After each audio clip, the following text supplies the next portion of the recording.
dripping off of any little peaks, making you wet and cold. Time for the door, eh? Yeah, I'll make the vent hole for it.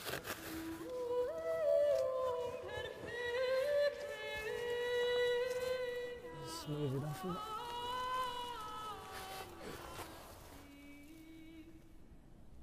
Well, we've virtually completed the snow cave now. At this stage, you're already getting the benefit of the shelter because we're well out of the wind and the snow. We've created two sleeping platforms like this here, and this gap in between isn't just to help us get in and out, it's also to collect cold air. It's called a cold well or a cold sink. So the warmth is here, the cold sinks down, and we sleep more comfortably. One of the most important features is this, the air vent. Whenever you're in one of these snow caves, snow shelters, they're virtually airtight and carbon monoxide builds up, which is toxic. So you've always got to have an air vent, and to make sure that stays clear and working, we need to be able to clean it from inside in case snow accumulates outside.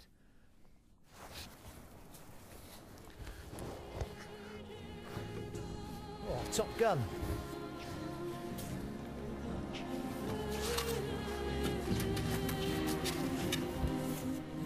A candle gives a little warmth, and a flickering flame can be a useful warning that there may not be enough oxygen. Although these shelters shrink a little every day, climbers can sit out storms in them in relative comfort for days until the weather clears and they're able to move on.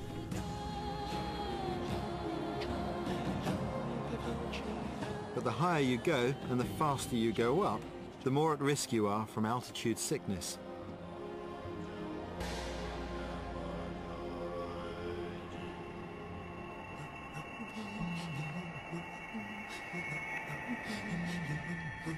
The name given to the common symptoms we all get is acute mountain sickness, and in a way it's a misnomer because acute implies that it's going to come on very suddenly, whereas it often develops first with a delay at altitude. You go up to 3,500 meters, you feel fine when you get there, and then next day you begin to feel rotten. Generally, it's a mild illness with flu-like symptoms. It only really becomes a worry because of its serious complications. Either the brain fills up with fluid, which is called cerebral edema, or the lungs fill up with fluid, which is called pulmonary edema. And both these are life-threatening. One of the remarkable things about these conditions is they get better very quickly. If you can drop down even 300 meters, something like that, 1,000 feet, people recover. 50 years ago, climbers didn't have the benefit of all this knowledge, but medical advice is useless unless you choose to follow it. Time and time again, you'll hear of people who develop a bit of pulmonary edema or a bit of brain edema, and they say, oh, we'll sit it out in this campsite, we won't go down. And that ends in disaster, that they become either extremely breathless and then, in a matter of a few hours, moribund. Or if they've got brain edema, they become unsteady, unreasonable, and all the things that you do when you're drunk. Unlike the effects of alcohol, if you're suffering from coma from brain edema, the chances of survival are relatively slim. But usually, you either die of acute mountain sickness complications or you make a complete recovery. If you have to get out of the mountains in a hurry, one of the most useful tools is a rope with which to lower yourself down. But of course the problem is finding something to tie it to, a belay point, when everything's covered in all this snow. Well, to answer that need, surprisingly, mountaineers will often resort to the snow itself, using snow in conjunction with their ice axe to create what they call a retrievable ice axe belay. First thing I'm going to do is stamp down this soft snow, because that has no strength in it at all. The next thing, I need to start to create a groove here in the stronger layers of snow, a little lower down. Be careful not to break its structure too much.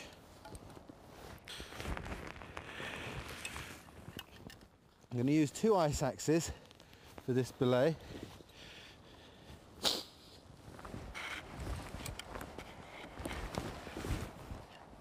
Now here's the science bit.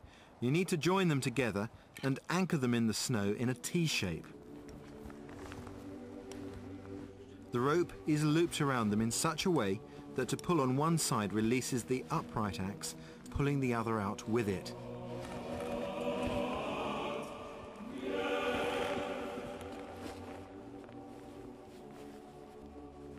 I have to be careful to maintain an even load on each half of the rope on my way down. The last thing I want to happen is for the belay to pull out halfway down the slope.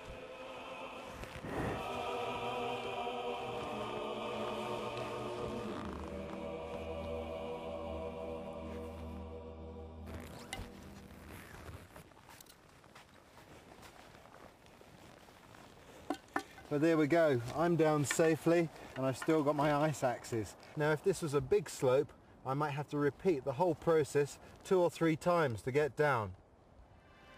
This technique's relatively simple in good conditions, but lenticular clouds like these mean changing weather, and in the mountains that can happen in minutes, catching you off your guard. Which is what happened to Mike Couillard, an American Air Force pilot, and his son Matt when they decided to tackle the highest run on a skiing trip in Turkey. He didn't know it then, but he was about to rely on his limited survival training.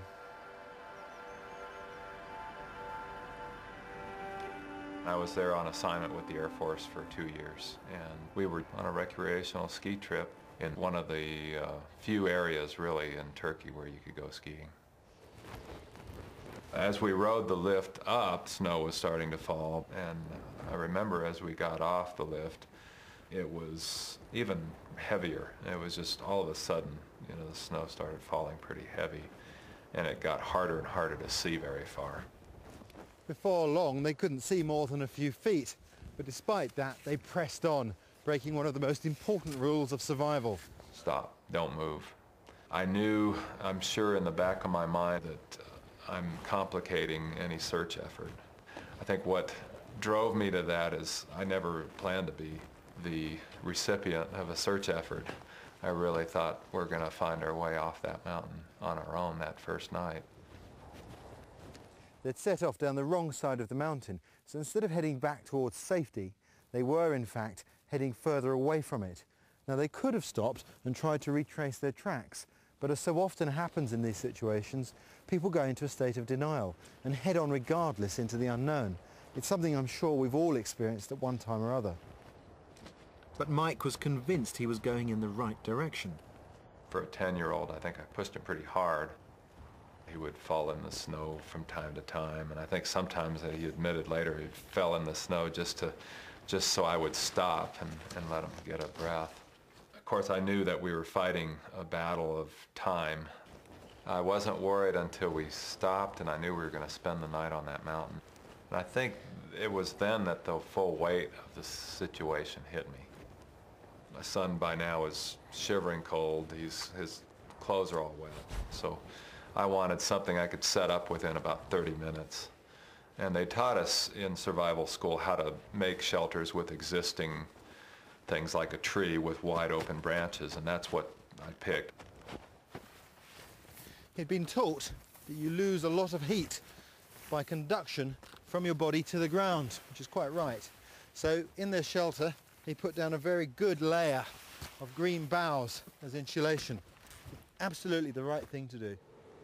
Despite his best efforts to make it weatherproof, they still spent a cold night under the tree. The next morning, Mike found a far better shelter, a hollow under a rock, just big enough for the two of them. Had we not found that, we would have been probably a lot worse off. We would have suffered more frostbite and more, probably more verging on hypothermia. Remember, Mike and Matt had set out for a day's skiing. They weren't expecting to spend nights in the mountains, so they were working with hardly anything at all. All they had to deal with their hunger was 5 sweets, and they were already into their 3rd day. Water was another matter. They were surrounded by snow, but they had no means of melting it. If you eat snow, you hasten the onset of hypothermia because you're using your body's warmth to melt it, so you don't get really a great deal of return. Now, if they'd been able to light a fire, they could have used a technique like this.